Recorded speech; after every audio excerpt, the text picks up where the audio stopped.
Welcome back. Today we shall study about formation of complex sentence. Complex sentence का निर्माण कैसे किया जाता है आज इस वीडियो के माध्यम से देखेंगे। तो चलते हैं, देखते हैं कि कॉम्प्लेक्स सेंटेंस के लिए क्या क्या जरूरी होता है। तो सबसे पहले देखते हैं कि एक प्रिंसिपल क्लॉज होती है और दूसरी होती है सबऑर्डिनेट क्लॉज।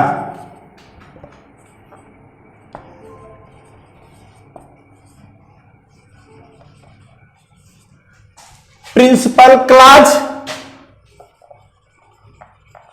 और सबऑर्डिनेट क्लॉज दो क्लॉज मिलकर के एक कॉम्प्लेक्स सेंटेंस का निर्माण करते हैं।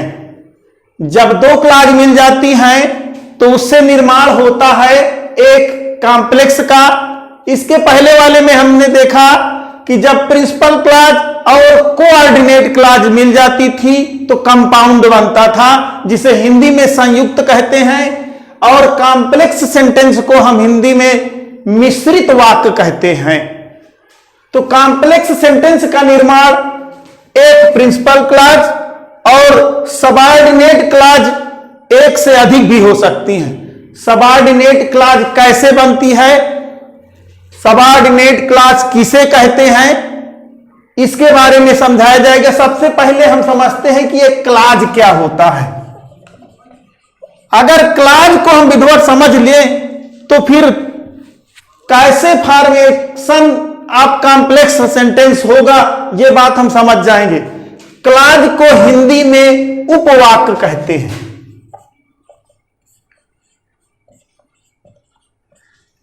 क्लॉज का मतलब उपवाक्य। इसकी परिभाषा होती है a group of word, group of words, शब्दों का समूह। जो परिभाषा वाक्य के विषय में होती है वही परिभाषा उपवाक्य के विषय में होती है। ये छोटे छोटे होते हैं वाक्य जिसमें सब्जेक्ट और वर्ब दोनों पाए जाते हैं। जब ये वाक्य की तरह होते हैं तो इन्हें फिर उपवाक्य क्यों कहा जाता है, इसको समझने के लिए हम ये समझते हैं उदाहरण के माध्यम से कि क्लॉज और सेंटेंस में अंतर क्या है। जब दो क्लॉज मिलती हैं तो उससे जो बन जाता है वो सेंटेंस बन जाता है। अलग अलग होते हैं तो वो सेंटेंस ही रहते हैं, लेकिन जब दो मिल जाते हैं तो उदाहरण से समझते हैं। जैसे ही इज ऑनेस्ट,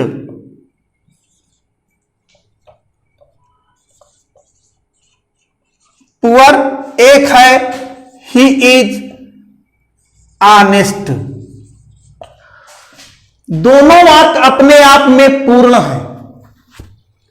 इसका मतलब ही इज पुअर ये वाक्य है, ही इज ऑनेस्ट ये भी वाक्य है। ये क्लॉज कब बन जाते हैं, जब ये दोनों मिलकर बनाए जाते हैं, इन्हें संयुक्त कर दिया जाता है, जोड़ दिया जाता है किसी कंजक्शन से, तब ये क्लॉज दोनों एक होकर के सेंटेंस बनाएंगे, लेकिन उस सेंटेंस में दो क्लॉज हो जाएंगी। इस समय ये अलग अलग हैं तो सेंटेंस हैं, जब ये मिल जाते हैं किसी वाक्य का निर्माण करते हैं, कॉम्प्लेक्स सेंटेंस का या कंपाउंड का निर्माण करते हैं, तो ये उसमें इन्हें क्लॉज कहा जाएगा। एक प्रिंसिपल क्लॉज होगी, एक सबऑर्डिनेट होगी या कोऑर्डिनेट क्लॉज होगी।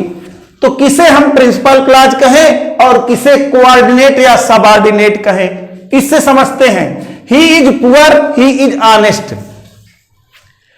जब हम इन दोनों को एक वाक्य बनाते हैं तो लिखते हैं he is poor but he is honest. इसको समझे।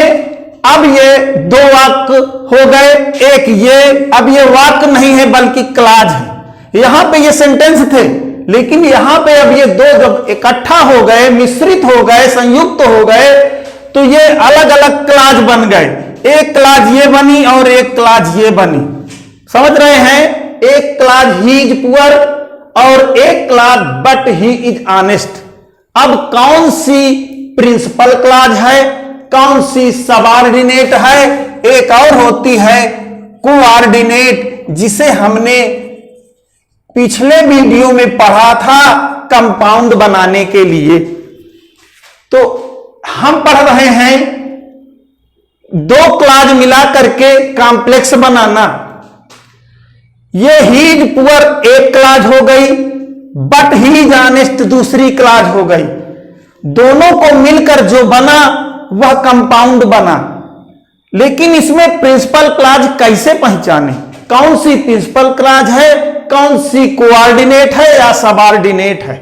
इस बात को इस तरह पहचाने कि जो बिना कंजक्शन के जो सेंटेंस हो उसे हम प्रिंसिपल क्लाज कहते हैं, और जिसमें कंजक्शन लगा हो उसे हम कोऑर्डिनेट या सबऑर्डिनेट कहते हैं।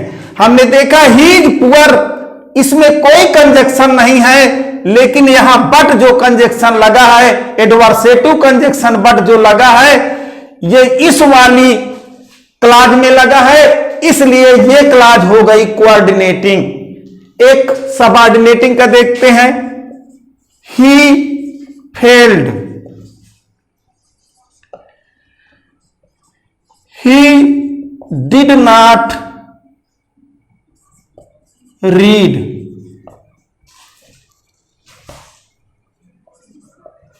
अब समझते हैं he failed, वो असफल हो गया, अनुत्तीर्ण हो गया। he did not read, वो पढ़ा नहीं था, वो पढ़ा नहीं, इसलिए वो क्या हो गया, फेल हो गया। तो he did not read, he failed, तो he failed because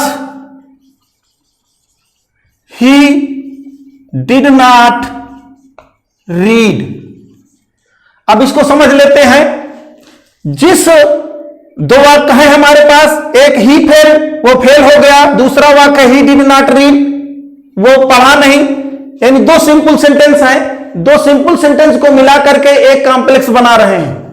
तो यहां पे देख रहे हैं हम कि एक प्रिंसिपल क्लाज बनेगी और अगली जो क्लाज होगी वो सबऑर्डिनेट क्लाज होगी। सबऑर्डिनेट वो क्लाज होगी जिसमें कंजक्शन का प्रयोग किया जाएगा। तो यहां देखिए बिकॉज का प्रयोग किया गया है कंजक्शन का, एक ये हो गई और एक क्लाज ये हो गई। He failed because he did not read, क्योंकि उसने पढ़ाई नहीं की, वो फेल हो गया। तो ये जो क्योंकि है यह कंजक्शन है, और कौन सा कंजक्शन है, सबऑर्डिनेट कंजक्शन है।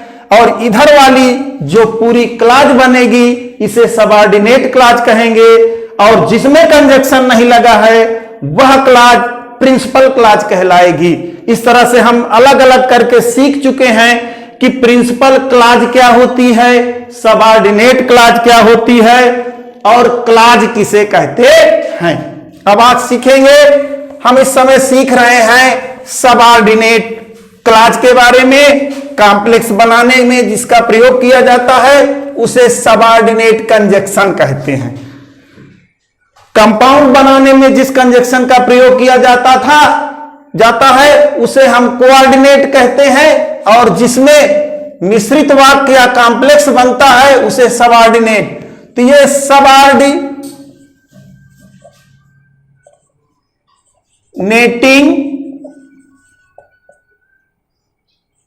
कंजक्शन, सबऑर्डिनेटिंग कंजक्शन के बारे में पढ़ेंगे। सबऑर्डिनेट क्लाज के अंतर्गत तीन क्लाज आती हैं। ये सबऑर्डिनेट क्लाज के अंतर्गत सबसे पहले नाउन क्लाज, सबऑर्डिनेट क्लाज कौन तीन भागों में बांटा गया है। नंबर एक नाउन क्लाज, नंबर दो एडजेक्टिव क्लाज, और नंबर तीन है एडवर्ब क्लाज।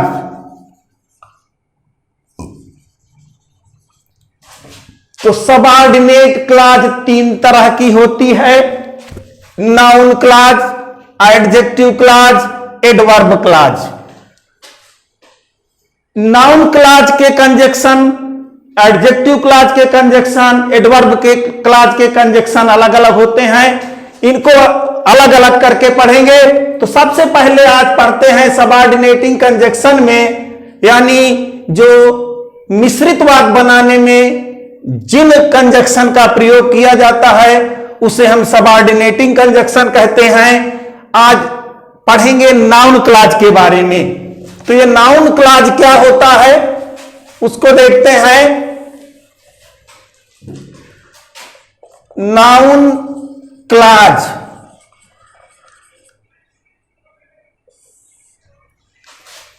नाउन क्लॉज के अंतर्गत जो जो कंजक्शन आते हैं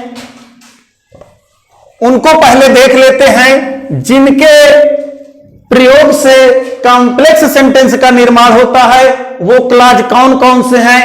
उनमें से एक है दैट, जिसका अर्थ होता है कि, इफ है जिसका अर्थ होता है कि क्या,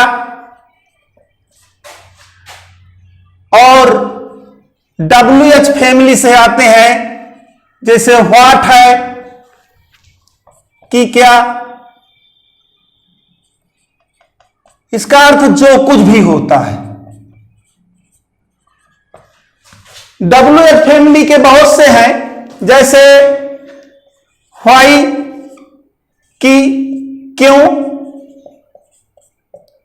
व्हेन कि कब, हाउ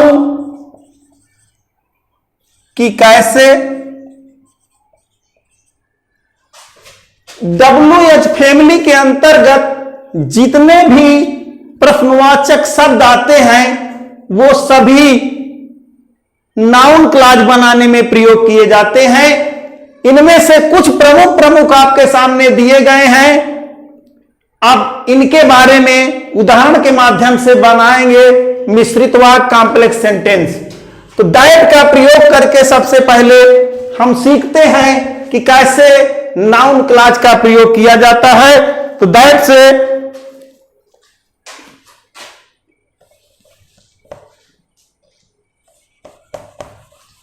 दैट का मतलब कि, जैसे थोड़ा सा पहचान के लिए देख लें, ऐसे वाक्य जिनके चाहे सेंटेंस फर्स्ट हो या सेंटेंस सेकेंड हो, उनमें से कुछ शब्द पहचान के लिए हैं जिनको लिखा जा रहा है। यदि इट आ जाए, सो आ जाए, दिस आ जाए, दैट आ जाए, जो भी वाक्य सिंपल सेंटेंस दिए गए हों, चाहे वो पहला सेंटेंस हो चाहे दूसरा सेंटेंस हो, उनमें यदि अंत में इट लगा है या शुरू में इट लगा है, अंत में सो लगा हो, शुरू में दिस लगा हो या अंत में लगा हो, दैट लगा हो, तो हम दैट का प्रयोग करते हैं। यह कंजक्शन का प्रयोग करते हैं कॉम्प्लेक्स सेंटेंस बनाने के लिए। उदाहरण के माध्यम से समझते हैं। He will succeed, he will succeed, we hope so. तो जिस तरह समझाया गया था कि सेंटेंस फर्स्ट में या सेंटेंस सेकंड में इनमें से कोई एक आए तो दैट का प्रयोग उन दोनों वाक्यों को जोड़ने में करते हैं। वी होप सो, ये सो आया हुआ है, इसका मतलब है कि यहां दैट कंजक्शन का प्रयोग करके मिश्रित वाक्य कॉम्प्लेक्स सेंटेंस बना सकते हैं। तो कैसे बनाएंगे, पहले इसको पढ़ते हैं। ही विल सक्सीड, वह सफल होगा। वी होप सो, ऐसा हमको उम्मीद है, आशा है, ऐसी हमारी आशा है कि वह सफल होगा। हिंदी में जोड़ लें, ये हमारी आशा है ऐसा हम उम्मीद करते हैं कि वह सफल होगा। तो प्रिंसिपल क्लॉज सबसे पहले लिखी जाती है वी होप, और प्रिंसिपल क्लॉज वह होती है जिसमें कोई कंजक्शन नहीं लगा होता। वी होप, अब ये सो हट जाएगा, ही विल सक्सीड दैट लगा करके, दैट ही विल सक्सीड। अब इसको देख लेते हैं, वह आशा करता है कि वह सफल होगा, अर्थ वही निकल रहा है। ये हमारी प्रिंसिपल क्लॉज है क्योंकि इसमें कोई भी कंजक्शन नहीं लगा, इसमें दैट कंजक्शन लग गया है, दैट लग गया है, दैट नाउन क्लॉज है। ये पूरी क्लॉज नाउन का बोध कराती है, तो पूरी क्लॉज को हम नाउन क्लॉज कहेंगे, इसे प्रिंसिपल क्लॉज कहेंगे। प्रिंसिपल क्लॉज और सबऑर्डिनेट क्लॉज मिलकर के जिस वाक्य का निर्माण करते हैं उसे हम कॉम्प्लेक्स सेंटेंस कहते हैं। अगला उदाहरण देखेंगे, honesty is the best policy, it is known to all. पहले उसको हिंदी में हाँ पढ़ते हैं, honesty is the best policy, ईमानदारी एक बढ़िया या सुंदर नीति है। It is known to all, ये सब कोई जानता है। तो पहचान के लिए बताया गया था, इट लगा हो, देखिए ये लगा हुआ है, अंत में लगा हो चाहे शुरू में लगा हो, इनमें से कोई ऐसा शब्द लगा हो, ये पहचान के शब्द हैं, तो वहां हम कंजक्शन दैट का प्रयोग करते हैं। तो सबसे पहले प्रिंसिपल क्लॉज लिखी जाती है, बाद में वो सबऑर्डिनेट क्लॉज लिखी जाती है। तो सबसे पहले देखते हैं, honesty is the best policy, it is known to all. ये सबको मालूम है कि ईमानदारी अच्छी नीति है, तो सबसे पहले यह सबको मालूम है। It is known to all that honesty is the best policy.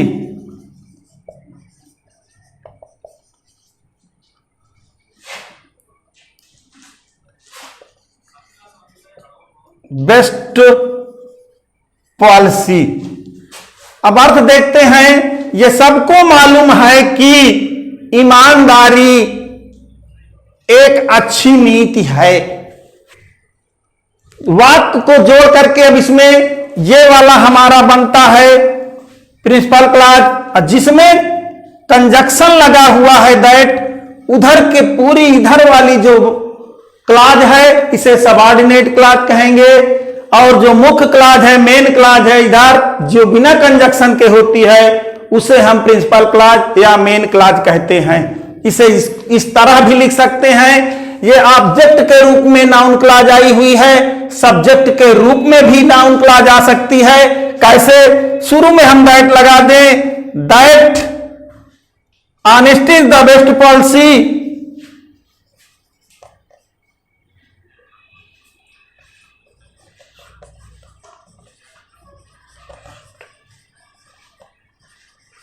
Comma is known to all.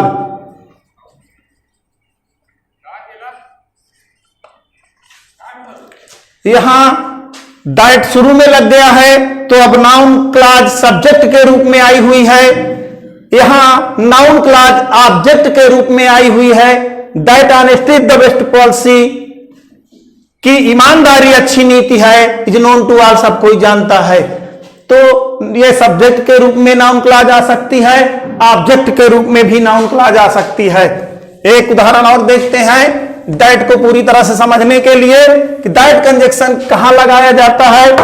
तो सबसे पहले बताया गया था कि इसके लिए सेंटेंस में इट सो दिस दैट का होना अनिवार्य है। ये लगा हो तो आसानी से हम जान जाते हैं कि वहां दैट लगेगा। जैसे she will get good marks, it is certain she will get, वह प्राप्त करेगी अच्छे अंक। इट इज सर्टेन, यह निश्चित है, यह निश्चित है कि वह अच्छे अंक पाएगी। तो इट का प्रयोग किया गया है, ये दैट कंजक्शन से जुड़ेगा। तो सबसे पहले प्रिंसिपल क्लॉज लिखते हैं, it is certain that she will get good marks. तो हमने देखा कि ये ऑब्जेक्ट के रूप में नाउन क्लॉज आई हुई है और इसी को हम सब्जेक्ट के रूप में भी बना सकते हैं। दैट शुरू में लगा करके कि दैट ये अथवा में है, या इसको लिखे अथवा that she will get good mark, she will good marks is certain.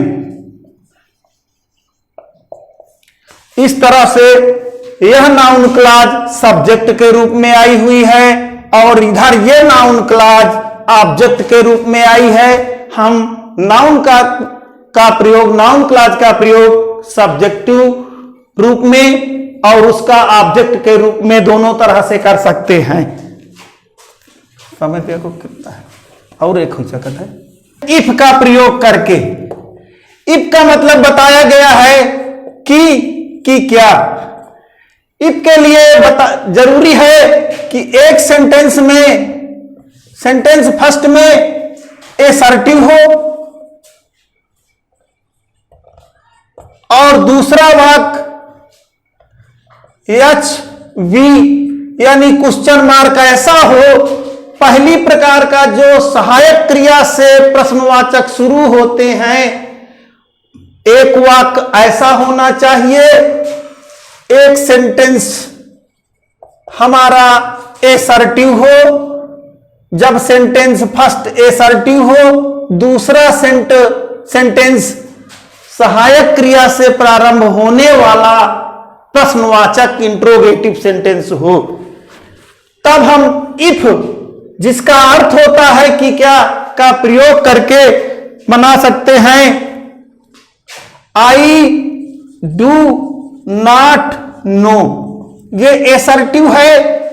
I do not no कर्ता और क्रिया जब सीरियल से प्रयोग किए जाते हैं तो एसर्टिव सेंटेंस होते हैं। अब एक सहायक क्रिया से प्रारंभ वाले वाक्य को पढ़ते हैं, will he come.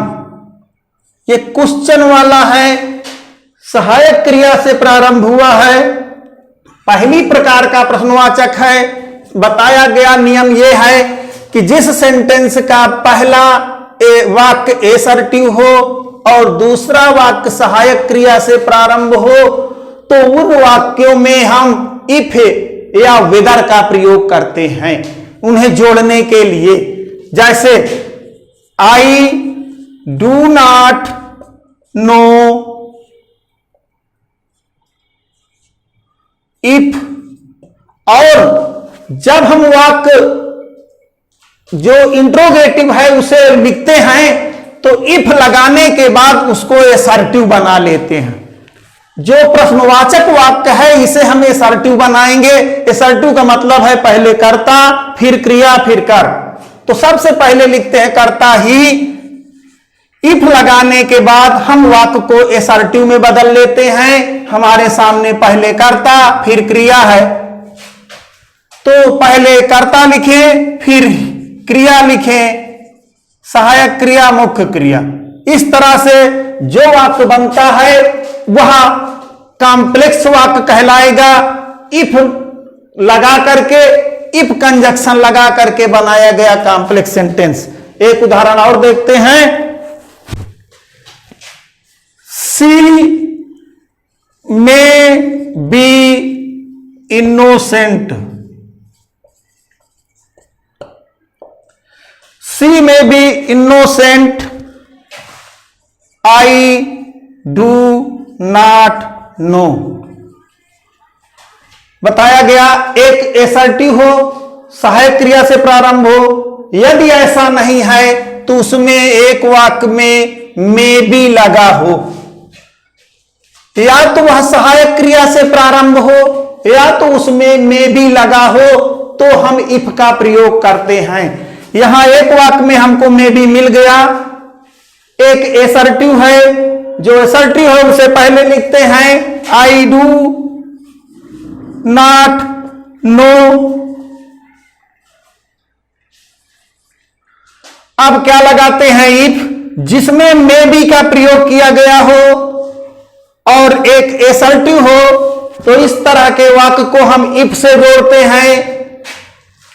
I do not know if, और सी में बी इनोसेंट, सी और मे बी को हम इजयमार वाज वेयर में बदलते हैं इस क्रिया के अनुसार। यहां प्रेजेंट की क्रिया है तो इजयमार लगाएंगे, पास्ट की माइट होती तो वाज वेयर लगाते, तो यहां मे बी बदल जाएगा इजयमार में, तो सी इज इनोसेंट। एक उदाहरण से और समझते हैं मे बी वाले को।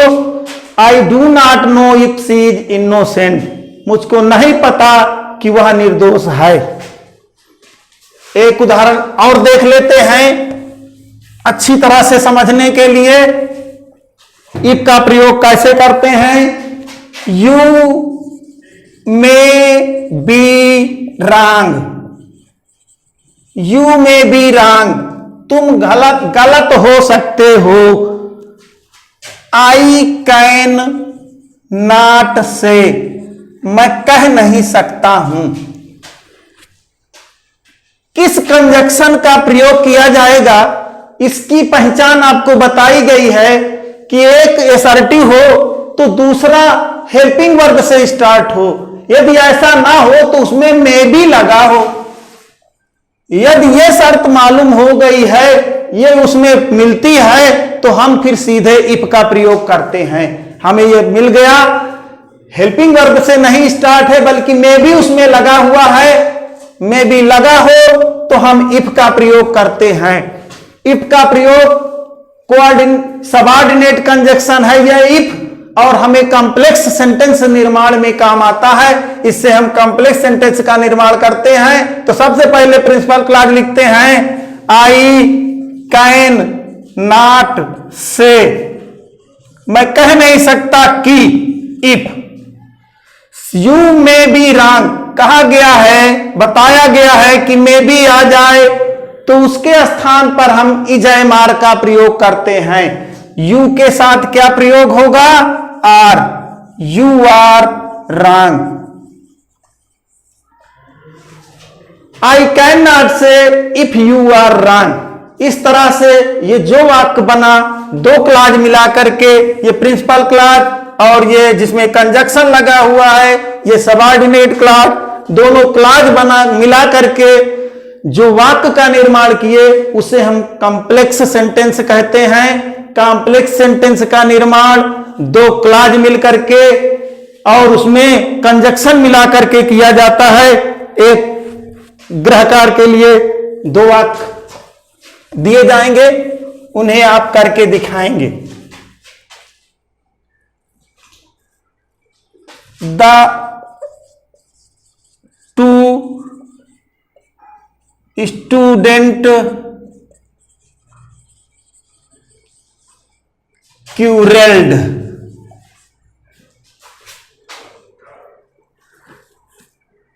नहीं दूसरा,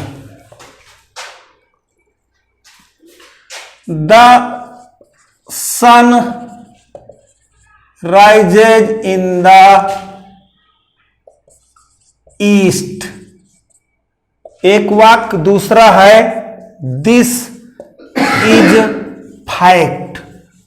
केवल इसी को करना है, गृहकार में कमेंट के माध्यम से सेंड कीजिएगा। धन्यवाद फॉर वॉचिंग।